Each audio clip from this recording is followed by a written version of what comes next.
Here are my top 5 tips for you to become a more comfortable surfer now in the winter time that, in my opinion, are the most important for you to start becoming a bigger wave surfer. Winter season has arrived here in Peniche, and that means really good waves, perfect waves, barrels, all the type of good waves. I was tired of summer, but yeah, in a way it brings more challenging waves, so it's harder to surf too. And I see a lot of people struggling, surfing with some bigger conditions, on paddling out on some bigger days, and they really want to surf some bigger waves, but they cannot make it. I think it would be interesting for me to share some tips that I do daily that make me feel comfortable in some bigger conditions. I hope you like it.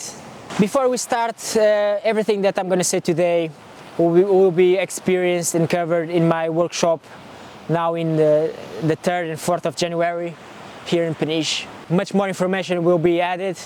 We're going to have filmed surf sessions too in some really good conditions, surf lectures, some apnea trainings, conditioning trainings, equipment workshop, and everything you need to start becoming a more comfortable surfer in bigger waves. I'll drop the link below, and I think it's going to be a really nice experience. Hope to see you there. Tip number 1, work on your conditioning.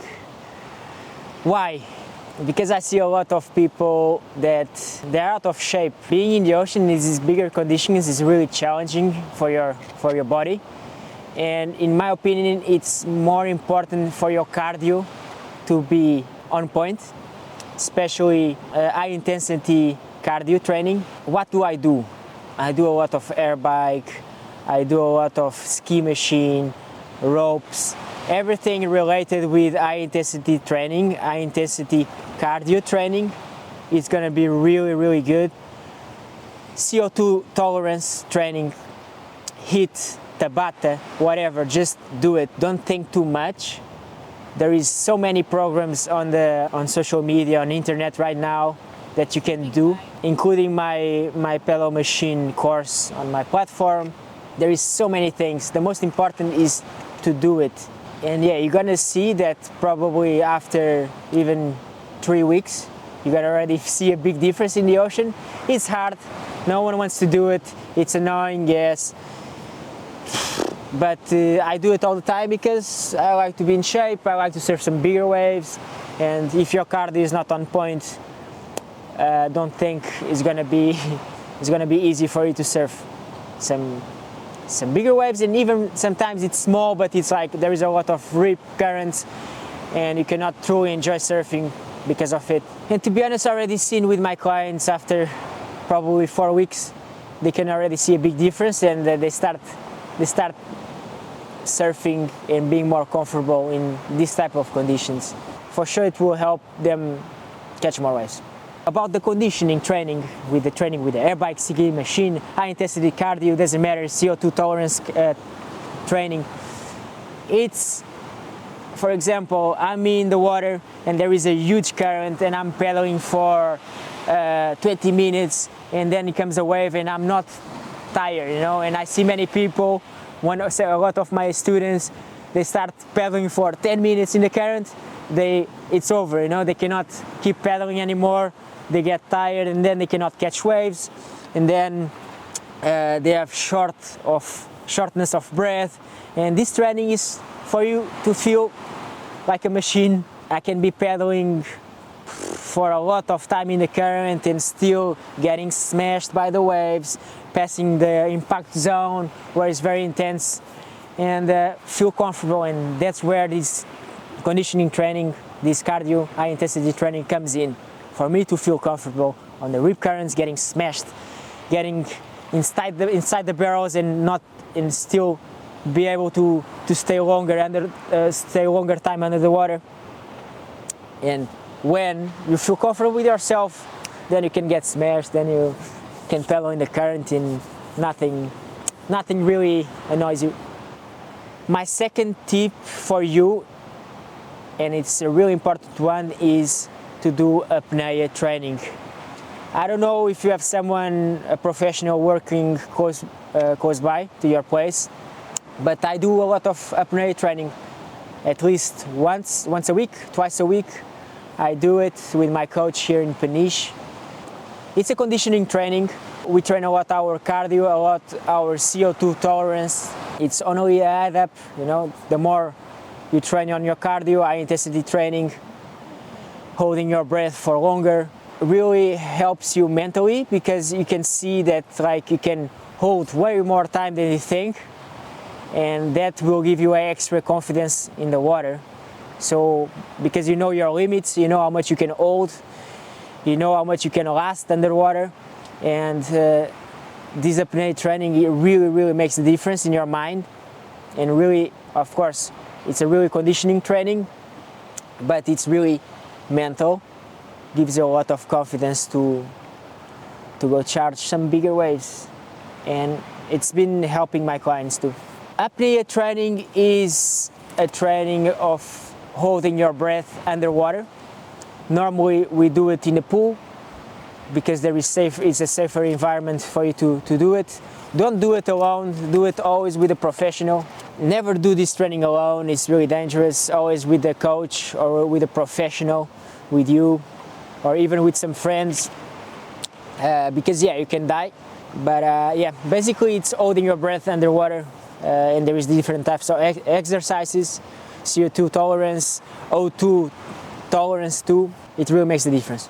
For example, I'm gonna give an example from the apnea training where I could use it.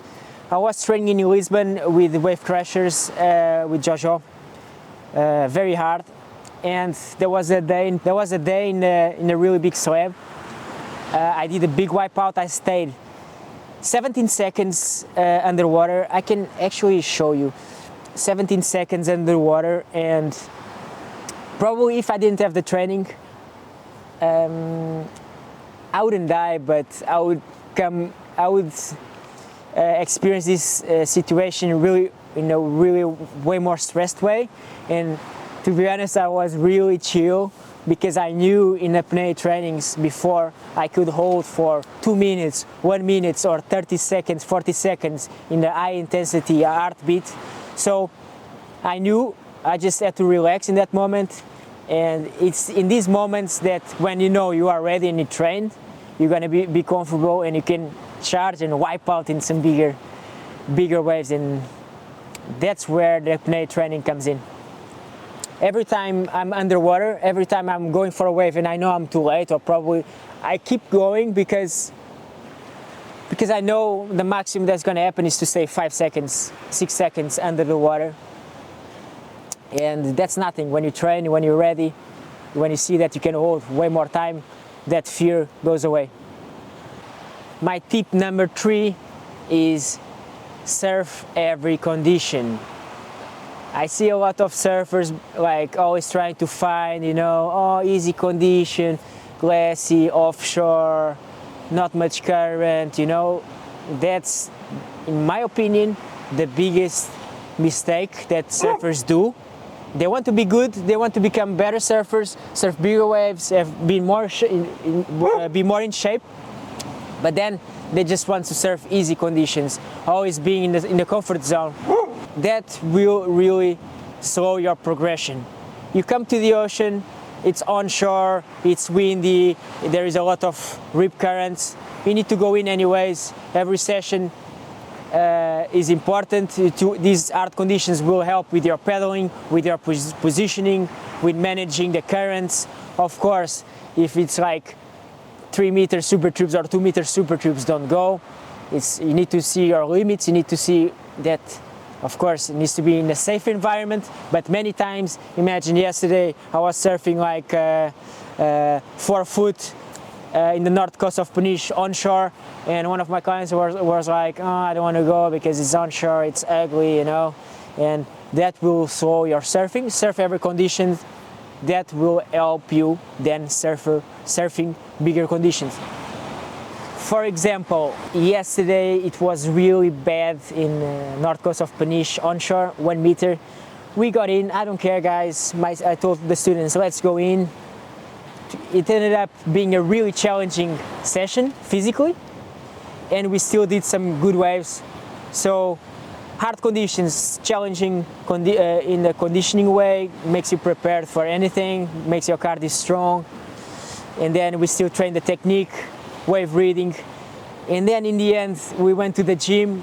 I still did 5 rounds of 30 seconds max effort to destroy my boys.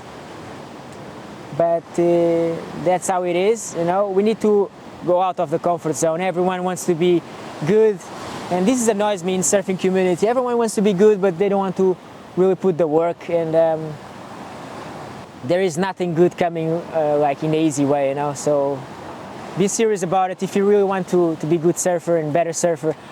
I know like many of you are not thinking about being professionals, but if you want to become a bit better, just put in the work, and when you feel that you actually improved, you're gonna thank me, and you're gonna have way more pleasure surfing all types of conditions. 4th tip that I have to give you: choose a step up, a bigger board with more volume, but not too big, you know, not too big, maybe with a little bit of more rocker, just to give you a little bit more extra paddling. For sure, the board will help you in some bigger conditions. Like I said, it's not everything. In my opinion, it's more important to have a better conditioning. For me, the conditioning and the apnea training are the most important, but still having a good board, if you want to charge, of course, heavy conditions, you really need to be specific about the board. But if you just want to serve some bigger conditions, a step up, it's more than enough for you to... Giving an example of a board, for example, there was already a competition this year in the QS that it was like probably like 2-3 meters and fat waves, and I didn't have step ups. I was only with my normal boards, and with my normal small boards, 5.7, and I felt that like the wave was really big and fat, so I would need a little bit more volume and more size of the board, just to give me more stability and more rail in the water and more control, and probably more rocker just to control the speed. And because I didn't have a step up, I was struggling a lot with control, and I couldn't do my best surfing because of the material. But for example, in super tubes, I'm already really experienced. I don't need a really big board. Sometimes 1 inch more is enough. In super tubes, it's all about the rocker, to have the control, because you need already to drop the wave under the lip. So every condition is different, but it's always good to have one step up, one bigger board, 2-3 inches bigger, just for you to feel more comfortable in that bigger conditions. My 5th tip: always try to surf in these bigger condition days with a coach or with a friend that surfs some bigger waves, because this makes a lot of difference. I'm giving an example. In the other day, it was probably like 2 meters in the middle of the bay, and I had some kids, 15 years old kids, and they didn't want, for sure, if they were alone, they wouldn't go in. But because they were with me, I was like, okay, let's go, let's push, because I could see that it was big, but we were in a safe environment. They came with me. I was pushing them. I was giving them confidence.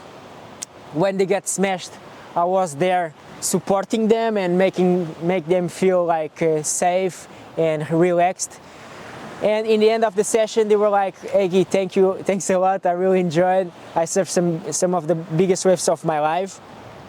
And just having a person that is more experienced than you and surfs bigger waves than you will give you extra confidence, safety, and will make you realize that it's not that hard, that you can make it.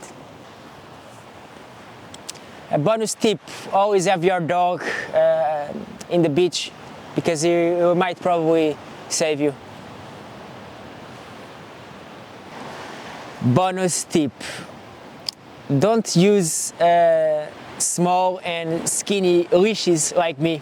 Many times I broke my leash outside, and then I need to pedal in myself, and it's not a really nice experience. That's it. If you have any questions, let me know in the comments, and any more questions about the workshop, click in the link below, contact my manager. She will take care of all these details. I'm just excited to show you and share my experience, because this is honest. I'm just a surfer that surfs like for 22 years, almost twice a day, every day. This is my field. This is no bullshit. This is real surfing advice. I hope you enjoyed this video, and yeah, like and subscribe. See you soon for the next one.